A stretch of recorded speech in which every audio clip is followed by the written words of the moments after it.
성경 말씀 함께 보겠습니다. 오늘 우리에게 주신 하나님의 말씀은 신약 성경 요한계시록 6장 7절 8절 말씀입니다. 찾으셨으면 제가 봉독하겠습니다. 넷째 인을 떼실 때 내가 넷째 생물의 음성을 들으니 말하되 오라 하기로 내가 봄에 청황색 말이 나오는데 그 탄 자의 이름은 사망이니 음부가 그 뒤를 따르더라. 그들이 땅 4분의 1의 권세를 얻어 검과 흉년과 사망과 땅의 짐승들로서 죽이더라. 아멘. 오늘은 두루마리를 봉한 7인 중에서 넷째 인의 비밀에 대해서 함께 말씀을 나누겠습니다. 오늘 본문 7절, 8절 상반절입니다. 넷째 인을 떼실 때 내가 넷째 생물의 음성을 들으니 말하되 오라 하기로 내가 봄에 청황색 말이 나오는데 그 탄 자의 이름은 사망이니 음부가 그 뒤를 따르더라. 넷째 인을 떼자 이번에는 청황색 말이 나왔습니다.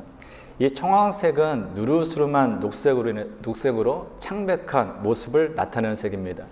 그래서 이 청황색은 무엇을 생각하시면 되면요, 죽음의 색이에요. 그러니까 시체, 죽음 나타내는 것이 바로 이 청황색입니다. 사람이 아무리 살았을 때는 혈색이 있어서 좋아 보여도요. 저도 이제 한국에 있을 때 또 호주 와서 또 맨 처음에 제가 예배 드린 게 아니라, 그렇죠, 예배죠. 장례 예배는 아닌데, 비자도 없으셨고, 또 갑자기 돌아가신 분인데, 로얄 멜번에 이제 돌아가셔서 계시는데, 좀 오셔서 기도해 줄 수 있냐 해가지고 간 적이 있습니다. 근데 여기는 좀 달라가지고, 그냥 이렇게 시신 보관실에 있다가 제가 가니까 그냥 이렇게 안치되어 있는 그대로 보여주시더라고요. 그래서 우리가 뭐 교회에서 이렇게 발인할 때는 화장도 하고 그러지만 그런 데 있을 때는 그렇게 못 하거든요. 그러니까 그냥 돌아가신 그 시신 그대로 이렇게 보여드립니다. 거기서 이제 유족되는 그 남편분이랑 같이 기도했던 기억이 나는데요. 돌아가시면 사람이 살다가 돌아가시면은 그 혈색이 없어지면서 점점 이렇게 오늘 보면 나온 좀 청황색처럼 누르스름한 녹색, 푸른색으로 이렇게 변하게 됩니다. 그래서 여기 나오는 청황색은 죽음의 색, 시체의 색을 이야기하는 것입니다. 그래서 방금 읽은 8절 상반절을 보면은 이 청황색 말을 탄 자의 이름이 사망이다 라고 기록하고 있는 거예요. 왜 죽음이 찾아오냐? 이 사망으로 번역된 헬라어 다나토스라는 이 단어는요, 70인역에서 온역을 의미하는 히브리어 데베르를 번역한 것입니다. 그러니까 마지막 날에 가까울수록 이 땅에 죽음이 임하는데 그 죽음의 원인이 무엇이냐? 전염병이라는 것입니다. 온역은 전염병을 의미하는 것이거든요. 이 전염병으로 인해서 많은 사람들이 점점 더 죽게 될 것이다 라는 것입니다.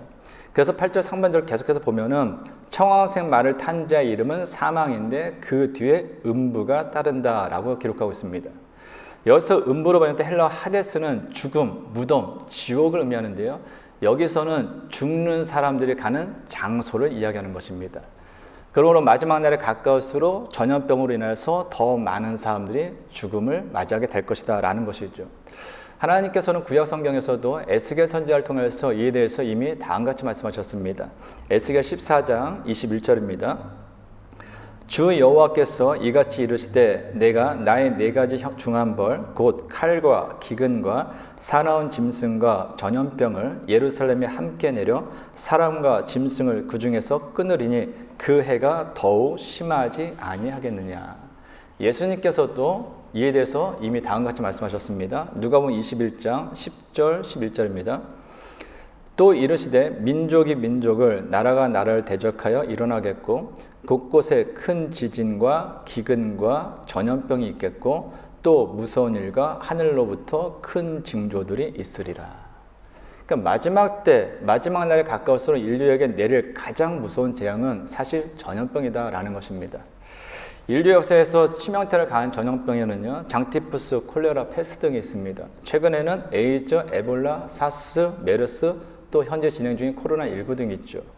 특히 패스가 발생한 3년 동안 유럽인의 30%에서 60%가 사망했습니다.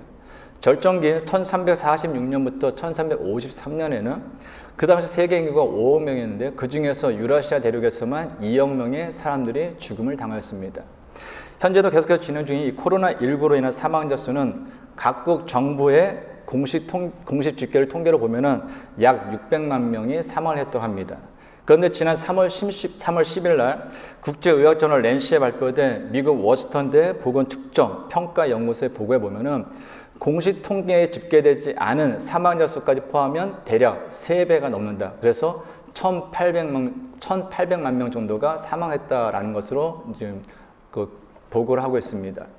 이처럼 계속해서 전염병으로 해서 많은 사람들이 피해를 당하고 죽음에 이르고 있는데요. 그럼에도 불구하고 마지막이 다가올수록 지금보다 더 강력한 전염병이 더 많은 사람들을 죽이게 될 것이다 라는 것입니다. 근데 제가 오늘 이 말씀을 준비하면서 함께 좀 더 깊이 나누고 싶은 것은 바이러스로 의한 전염병보다 더 무서운 것에 좀 살펴보려고 합니다. 바이러스에 의한 전염병보다 더 무서운 것이 무엇일까요? 바로 죄의 전염입니다. 인류는 바이러스에 의한 전염병으로 지금까지 많은 희생을 치르고 왔고 또 지금도 치르고 있으며 앞으로도 치르게 될 것입니다. 그래서 각 나라는 락다운 아니면 백신 개발 아니면 마스크 착용 등 방역 조치를 취해서 이 전염병으로부터 사람들의 생명을 지키고 보호하려고 노력합니다. 그런데 문제는 죄의 전염은요, 그 무엇으로도 막을 수 없다라는 것입니다. 이유가 무엇이냐? 죄인의 피 때문입니다. 로마서 5장 12절입니다.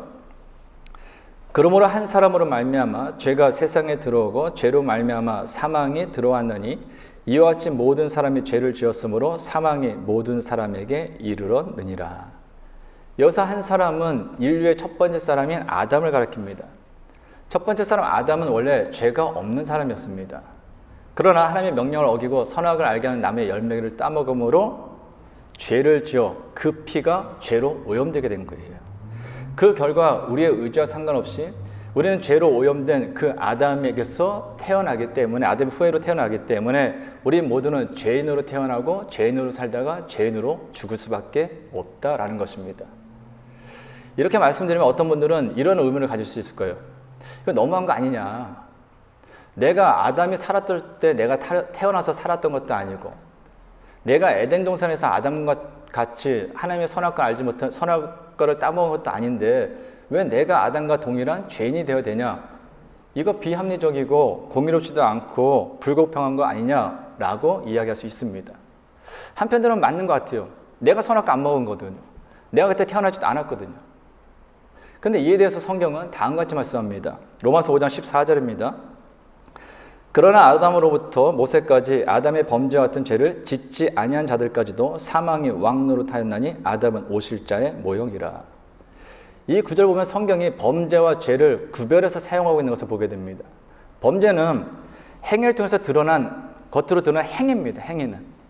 근데 죄는 겉으로 드러나지 않았어도요, 보이지 않는 본질적인 상태를 이야기하는 것입니다. 아담이 에덴 동산에서 하나님의 명령을 어기고 선악과를 따먹은 그 행위는 범죄예요. 그럼 우리는 아담과 동일하게 에덴 동산에서 선악과를 따먹는 그 범죄는 행하지 않았습니다. 그럼에도 불구하고 최초의 인간인 아담으로부터 비롯된 우리는 동일한 범죄를 저지르지 않았음에도 불구하고 본질적으로 이미 죄인이 된 아담으로부터 아담의 후예로 태어났기 때문에 우리 역시 본질적으로는 죄인이다라는 것입니다. 이것을 좀 더 쉽게 설명드리면 이렇게 설명할 수 있습니다. 술 공장에서는요, 여러 가지 이제 상표의 술이 나옵니다. 막걸리가 나올 수도 있고, 맥주가 나올 수도 있고, 소주가 나올 수도 있고, 위스키가 나올 수도 있습니다. 이름도 다르고, 상표도 다르고, 종류도 다르고, 알코올 도수도 다르죠. 근데 아무리 이름이 다르고, 종류가 다르고, 알코올 도수가 다르다 할지라도 공통점이 있어요. 뭘까요? 술이라는 거예요. 단지 독한 술이냐, 약한 술이냐, 이 차이만 있을 뿐, 술 공장에서 나오는 것은 모두 본질적으로 술이라는 것은 아무도 부인할 수 없습니다. 차이가 전혀 없는 거예요. 이처럼 술 공장에서 나오는 것에 상표가 위스키든 막걸리든 맥주든 소주든 무엇이든 관계없이 본질적으로 술인 것처럼 범죄한 아담의 후예로 태어난 모든 인간은 본질적으로 전부 죄인일 수밖에 없습니다. 죄로 오염된 죄인의 피를 이어받았기 때문입니다. 단지 차이가 있다면 범죄를 서슴지 않는 비도덕적인 죄인과 범죄를 삼가는 도덕적인 죄인이 있을 뿐인 것이죠. 이처럼 죄로 오염된 죄인의 피는 주님께서 이 땅에 오셔서 마지막 심판하실 그날까지 이 땅을 오염시킬 것입니다. 그리고 그로 인해서 이 땅에 있는 사람들은 하나님의 영원한 심판이라는 그 영원한 죽음에 이르게 될 것입니다. 그럼에도 세상은 어떻습니까? 적그리스도, 전쟁, 기근, 전염병은 무서워하는데 죄는 무서워하지 않습니다. 적그리스도, 전쟁, 기근, 전염병은 걸릴까봐 어떻게든 그것들로부터 내 생명을 지키고자 피하고 어떤 방법을 취하는데 죄에 대해서는 무관심합니다. 오히려 시간이 지날수록 죄에 대해서는 무뎌집니다. 요즘 뉴스나 이렇게 매스컴을 보면요, 옛날에는 접하지 못했던 무서운 범죄들을 많이 접하게 됩니다. 심지어 요새는요, 저도 뭐 TV를 잘 보진 못하는데 간혹가다 한국 TV든지 아니면 뭐 동영상이든지 뭐 웹툰 같은 거 이렇게 아이들 보는 걸 이렇게 보다 보면은 이렇게 듣기가 싫고 보기가 싫은 게 많아요. 요새는 욕을 안 하는 게 없고요. 요새는 피가 안 나오는 게 없고요. 그것도 진짜 눈 뜨고 볼 수 없는 수많은 범죄들이 펼쳐집니다. 대상도 남자, 여자에서 가리키는 것이 아니라 어린 아이로부터 노인에 이르기까지 광범위해요. 심지어는 사람뿐만 아니라 짐승까지도 해당됩니다. 그 이유가 무엇일까요? 그것이 실제로 오늘 우리들 살아가는 일상 가운데 일어나고 있기 때문입니다. 그리고 이러한 무서운 범죄 더욱더 자주, 더욱더 많이 발생하는 것은요, 죄의 심각성에 대해서 우리들이 점점 무뎌지고 있기 때문이에요. 그래서 불과 얼마 전만 해도 어떻게 그럴 수 있어? 어떻게 그런 죄를? 이라고 생각했던 것이요. 요새는 하도 매스컴을 통해서 아니면은 예를 들어서 기독교인이라는 어떤 연예인이, 어떤 정치인이, 어떤 유명인이 그 사람들이 이렇게 했으니까 나도 그렇게 하면 어때? 성경의 기준이 아니라 사람의 행위가 기준이 되다 보니까 얼마 전만 해도 죄였던 것이 지금은 죄로 별로 생각 안 하게 되는 거예요. 그래서 점점 그 죄가 확산되고 있다는 것입니다. 그런데 성도 여러분, 죄로 인한 결과는요, 우리들이 상상하는 것보다 더욱더 무섭습니다. 한 예를 좀 보여줄게요. 창세기 26장 6절 7절입니다. 이삭의 그랄에 거주하였더니 그곳 사람들이 그의 아내에 대하여 물으매 그가 말하기를 그는 내 누이라 하였으니 리브가는 보기에 아리따움으로 그곳 백성이 리브가로 말미암아 자기를 죽일까 하여 그는 내 아내라 하기를 두려워함이었더라. 이삭은 흉년이 들자 그랄로 내려가서 블레셋 왕 아비멜렉에게 이르렀습니다. 그리고 자신의 목숨을 구하고자 블레셋 사람들에게 아내 리브가를 내 누이라고 속입니다. 근데 이것은 자신의 아내를 블레셋 남자들이 데리고 와서 취해도 상관없다라는 용납의 의미예요. 참으로 한심하지 않습니까? 이런 남자를 남편이라고 믿고 어떻게 살 수 있겠습니까? 여러분 생각해 보세요. 여러분의 남편이 자기 목숨 구하고자 딴 남자 앞에서 이 사람은 내 아내가 아니라 내 누이니까 데려가도 괜찮습니다. 관계를 맺어도 괜찮습니다. 이런 상황이에요. 참으로 한심하죠. 그런데 이처럼 한심하게 그저 이 이삭의 모습은요, 바로 그의 아버지 아브라함의 모습이었습니다.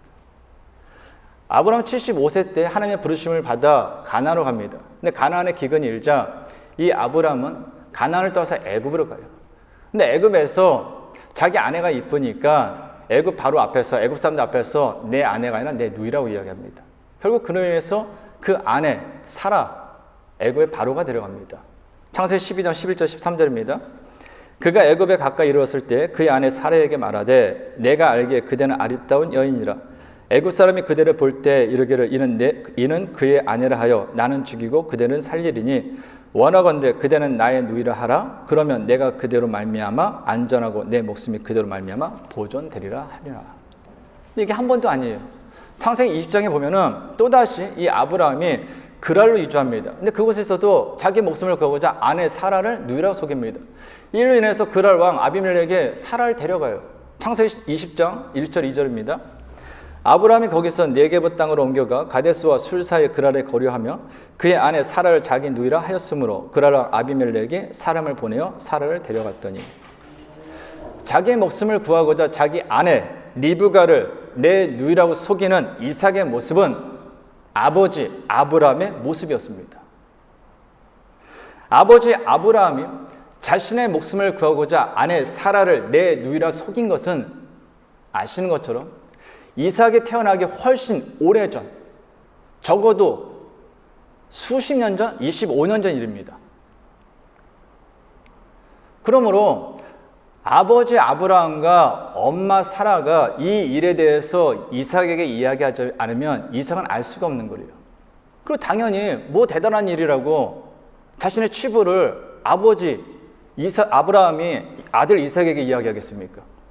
또 엄마 사라가 뭐 자랑스러운 일이라고 아버지를 흉대는 일을 아들에게 이야기했겠습니까? 이야기하지 않았어요.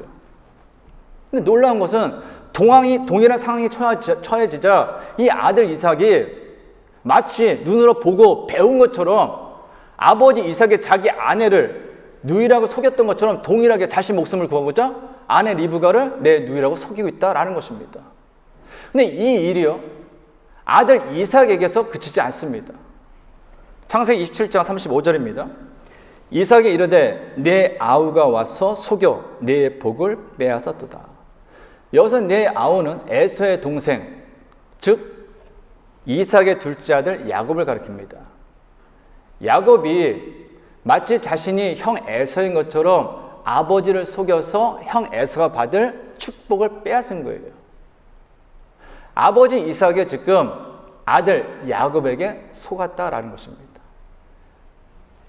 그런데 이러한 불행한 역사는요, 또 여기서 그치지 않습니다. 창세기 37장 32절에 35절입니다. 그의 채색 옷을 보내어 그의 아버지에게로 가지고 가서 이르기를 우리가 이것을 발견하였으니 아버지 아들의 옷인가 보소서 하매 아버지가 그것을 알아보고 이르되 내 아들의 옷이라 악한 짐승이 그를 잡아 먹었도다. 요셉이 분명히 찢겼도다 하고 자기 옷을 찢고 굵은 배로 허리를 묶고 오래도록 그의 아들을 위하여 애통하니 그의 모든 자녀가 위로하되 그가 그 위로를 받지 아니하여 이르되 내가 슬퍼하며 스올로 내려가 아들에게로 가리라 하고 그의 아버지가 그를 위하여 울었더라. 지금 야곱이 애통하고 있습니다. 가슴을 치면서 굵은 배로 자기 허리를 묶고 통곡의 눈물을 흘리고 있습니다. 이유가 뭐예요? 12명의 아들 중에서 가장 사랑하는 요셉이 짐승에게 찢겨서 죽었기 때문이에요. 아들 요셉의 죽음 앞에서 지금 야곱은 가슴을 치면서 통곡의 눈물을 흘리고 있는 것입니다. 주변에 있는 다른 자녀들, 아내가 말려도 위로해도 듣질 않았습니다. 그는 애통의 눈물을 흘렸습니다. 그런데 이것은 야곱의 10명의 아들이 그 아버지 야곱을 속인 것입니다. 창세기 37장 31절입니다. 그들이 요셉의 옷을 가져다가 순념소를 죽여 그 옷을 피에 적시고. 여기에 나오는 그들은 누구예요? 야곱의 10명의 아들입니다. 요셉의 형들이죠. 근데 이들이 요셉을 노예상인 이스마엘 사람들에게 팔아버리고서 그의 옷에 순념소에 피를 묻히고서 마치 요셉이 짐승에 뜯겨 죽인 것처럼 아버지 야곱을 속인 거예요. 자신의 이익을 위해서 아버지 이삭을 속였던 이 야곱이 이제는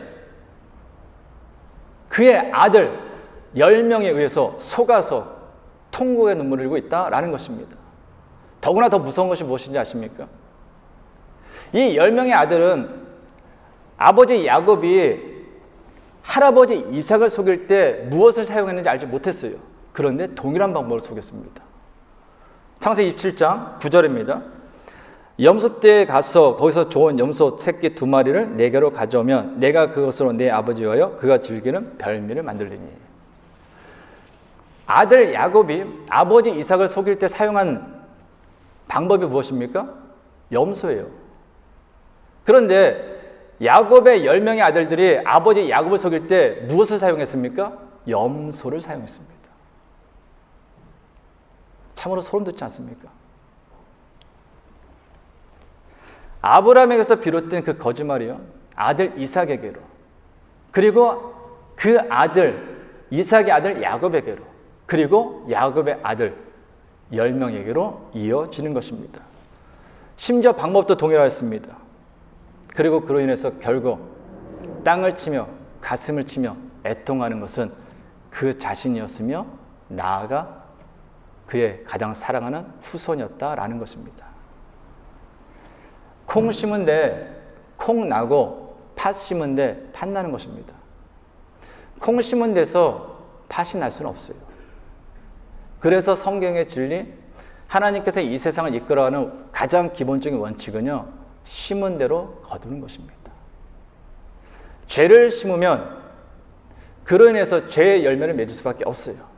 근데 중요한 건 무엇이냐? 그 죄의 열매를 누가 따먹냐? 바로 내가 따먹는다는 것입니다. 그런데 내 때 그 죄를 끊어버리지 않으면 내 사랑하는 후손이 동일한 죄를 짓고 그로 인해서 동일한 죄의 열매를 맺음으로 결국은 내 사랑하는 후손이 그의 죄의 열매를 먹고 가슴을 치며 땅을 치며 후회하는 비통한 처지에 놓일 수 있다라는 것입니다. 그래서 우리는 할 수 있는 한 죄를 멀려야 돼요. 죄를 피해야 되는 것입니다. 특히 마지막 날이 가까울수록 적그리스도, 전쟁, 기근, 전염병으로 자기 자신을 지키려고 노력하듯이요, 그런 일이 많이 펼쳐지면 마지막 날이 가까운 것 같아, 주님이 올 때가 가까운 것 같아, 그렇게 느껴지면 느껴질수록요, 우리는 죄를 피하고 죄로부터 자기 자신을 지켜야 합니다. 오늘 본 8절 하반절입니다. 그들이 땅 4분의 1의 권세를 얻어 검과 흉년과 사망과 땅의 짐승들로서 죽이더라. 넷째 인까지 이제 마지막 결론인데요. 보면은 여기 그들이 나옵니다. 이 그들은 첫째 인부터 시작해서 넷째 인까지 나온 흰 말을 탄 자, 붉은 말을 탄 자, 검은 말을 탄 자, 청황색 말을 탄 자, 그 모두를 가리키는 거예요. 근데 그들이 땅 4분의 1의 권세를 받는 거예요. 이 땅에 있는 땅을 내수는 않을 때 그 4분의 1을 권세를 받아서 무엇을 하냐? 검과 흉년과 사망과 땅의 짐승들로서 이 땅에 재앙을 내리게 된다는 것입니다. 이것은 첫째부터 넷째까지 시작하는 그 모든 거 있죠. 적그리스도, 전쟁, 기근, 전염병으로 인해서 이 땅에 있는 4분의 1이 재앙을 받을 것이다. 나아가 죽음에 이르게 될 것이다 라는 것입니다. 근데 여기에 나오는 4분의 1에는 다음에 두 가지 의미가 있습니다. 여기까지 좀 살펴보는 말씀 마치려고 하는데요. 첫 번째는 4분의 1이라는 것은 재난의 시작이라는 것입니다. 전쟁으로 인해서, 기근으로 인해서, 적그리스도로 인해서, 전염병으로 인해서 이 땅에 4분의 1이 재앙을 받고 죽을 것입니다. 근데 끝이 아니에요. 아직 4분의 3이 남았잖아요. 시작이라는 거예요. 시작. 점점 더 커지고 점점 더 무서워질 것입니다. 근데 중요한 것은 이거죠. 하나님께서 4분의 1의 그런 재능을 당할 것이다 라고 요한계시록을 통해서 성경을 통해서 가르쳐 주시는 것은요, 공포를 주거나 불안함을 주거나 두려움을 주기 위함이 아니라는 것입니다. 왜냐? 이 4분의 1에 담긴 두 번째 의미는 아직 회개하고 돌이킬 기회가 있다라는 의미입니다. 이유가 뭡니까? 4분의 1의 재앙이 내린다는 것은 아직 4분의 3이 남아있다라는 의미이기 때문이에요. 그러므로 4분의 3의 재앙이 남았으니 그 전에 이제 재앙이 시작되는 것에 불과할 뿐이니 때가 늦기 전에 회개하고 하나님께로 돌아오라라는 하나님의 사랑의 메시지인 것이죠. 로마서 5장 15절입니다. 그러나 이 은사는 그 범죄와 같지 아니하니 곧 한 사람의 범죄를 인하여 많은 사람이 죽었은즉 더욱 하나님의 은혜와 또한 한 사람 예수 그리스도의 은혜로 말미암은 선물은 많은 사람에게 넘쳤느니라. 앞에서 아담 한 사람에서 인류가 죄인이 되었다라고 했습니다. 그런데 아담과는 달리 예수 그리스도 한 사람으로 말미암아 많은 사람들이 죄에서 구원받아 새 생명을 얻고 거듭난다라고 성경을 말씀합니다. 어떻게 이게 가능할까요? 앞에서 말씀드린 것처럼 우리는 아담이 본질적으로 죄인이 되었기 때문에 죄로 오염된 그 죄의 피를 물려받았기 때문에 우리는 죄인이라고 그랬어요. 근데 어떻게 우리가 새롭게 태어날 수 있냐 이거예요. 죄인이 아닌 의인이 되어 영원한 생명을 얻을 수 있는가라는 것입니다. 이유는 하나입니다. 예수 그리스도 안에서 아담의 혈통이었던 우리가 하나님의 자녀로 바뀌기 때문이에요. 요한복음 1장 12절 13절입니다. 영접하는 자 곧 그 이름을 믿는 자들에게는 하나님의 자녀가 되는 권세를 주셨으니 이는 혈통으로나 육정으로나 사람의 뜻으로 나지 아니하고 오직 하나님께로부터 난 자들이니라. 아멘. 방금 읽은 12절에 나오는 자녀를 일컫는 헬러 테크노는 혈연관계를 의미합니다. 양자도 아니고 실제로 아버지, 엄마에게서 태어난 혈연관계의 부모, 자식 관계를 얘기하는 거예요. 무슨 얘기예요?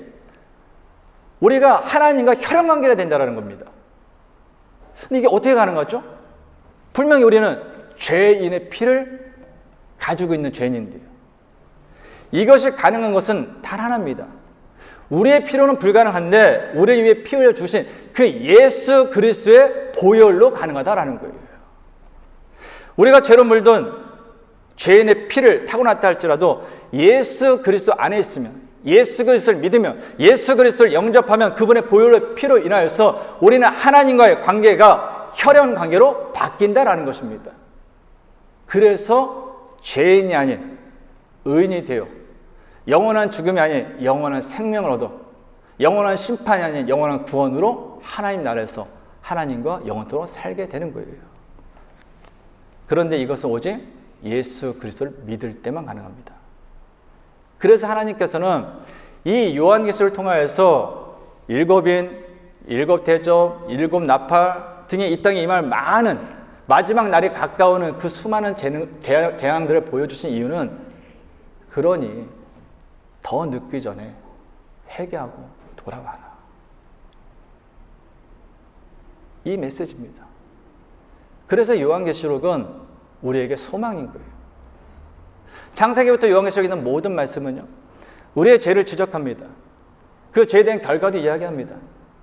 앞에서 말씀드린 것처럼 심은 대로 거두는, 내가 잘못된 것을 심으면 잘못된 것을 얻는 그런 심판도 보여줍니다. 그러나 결론은 하나예요. 그러니 제발 깨닫고 회개하고 돌아오라는 것입니다. 사랑하는 성도 여러분, 죄송하지만 희망적인 얘기, 소망적인 얘기, 복 받을까 얘기하면은 좋죠. 그런 교회가 부흥된다고 하더라고요. 근데 저는 그렇게만 얘기할 수 없습니다. 성경이 그렇게 얘기하지 않으니까요. 그래서 말씀드리면요, 우리가 앞으로 살아갈 세상, 우리 사랑하는 자녀들 살아갈 세상은요, 우리가 지금까지 살아온 세상보다 더 힘들어질 것입니다. 더 수많은 고난이 있을 거고요. 우리가 경험하지 못한 더 큰 전염병과 전쟁과 적그리스도들의 유혹과 핍박이 있을 것입니다. 그래서 주님께서 말씀하시는 거예요. 너를 향한 내 마음을 좀 알아라. 제발 그 믿음의 자리에 내 독생자 예수가 너의 죄를 대신한 십자가의 죽음으로 흘린 그 보혈로 얻은 그 믿음, 그것을 지키라는 것입니다. 그것을 지켜야만 우리는 하나님의 자녀로서 영원한 생명을 얻는 거예요. 그러므로 사랑하는 성도들 모두 성경 말씀을 대할 때 인생을 살아가면서 성도님들을 향한 그 하나님의 마음을 좀 깨달아 알으심으로 어떤 상황, 어떤 형편 가운데 있다 할지라도 믿음을 지킬 수 있길 바랍니다. 그 믿음 외에는요, 인생이 끝날 때 우리에게 남는 것은 아무것도 없습니다. 기도하겠습니다. 하나님 아버지, 악하고 악한 저희가 무엇이 그리 사랑스럽고 좋으셨기에 독생자 예수 그리스도를 이 땅에 보내시고 저희의 죄를 대신하여 십자가를 지게 하셨는지요. 어리석고 교만하여 이기적인 저희가 무엇이 그리 소중하셨기에 회개하고 돌이킬 수 있는 기회를 주시는지요. 저희를 향한 하나님의 마음을 깨달아 알게 하옵소서. 그리고 어떤 상황 속에서도 하나님으로부터 받은 그 은혜가 얼마나 큰지, 우리를 위해서 흘리신 예수 그리스도의 십자가 보혈이 얼마나 감격스러운지 깨달아 알아 하나님의 자녀로서 믿음을 지키는 아름다운 신앙인으로 살아가게 하옵소서. 그래서 우리들의 사랑하는 자녀들이, 우리들의 사랑하는 믿음의 후배들이 부족하지만, 연약하지만 그럼에도 불구하고 하나님의 자녀로서 믿음을 지키며 살아가는 우리의 모습을 본받아 그들 역시 힘들고 어려운 이 세상 가운데서 수많은 인간관계 속에서 믿음을 지킴으로 하나님 앞에 아름다운 자녀로 서게 하옵소서. 예수님의 이름으로 기도하옵나이다. 아멘. 우리 시간 나같이 일어나셔서 우리 찬양하시며 주님 앞에 결단의 기도 올려드립니다.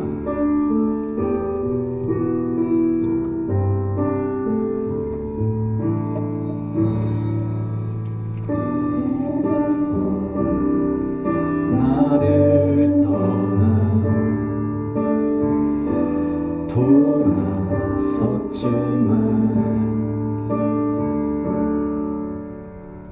내 삶을 내 백성을 포기 못하니 내 모든 것 내어주고 나 그들을 얻으리라. 여호와께 돌아가자. 우린 돌아서도 그는 변치 않네. 여호와께 돌아가자. 우린 넘어져도 그 사랑 영원하네. 사랑은 오래 참고 자신을 내어주네. 서로 사랑할 때 세상을 주보내. 사랑을 절대 지지 않네. 여호와께 돌아가자. 우린 돌아서도 그는 변치 않네. 여호와께 돌아가자. 우린 넘어져도 그 사랑 영원하네. 사랑하는 성도 여러분, 우리가 어떻게 지금까지 믿음을 지킬 수 있었는지 아십니까? 우리가 어떻게 오늘도 이렇게 주님 앞에 예배가 드릴 수 있는지 아십니까? 우리는 수없이 돌아섰고 수없이 부정하였고 수없이 외면하였음에도 불구하고 하나님께서 우리를 돌아서지 않았기 때문입니다. 하나님께서 우리를 향한 그 사랑을 변하지 않으셨기 때문입니다. 하나님께서 우리를 붙잡아 주셨기 때문입니다. 우리의 의가 우리의 의지가 아닙니다.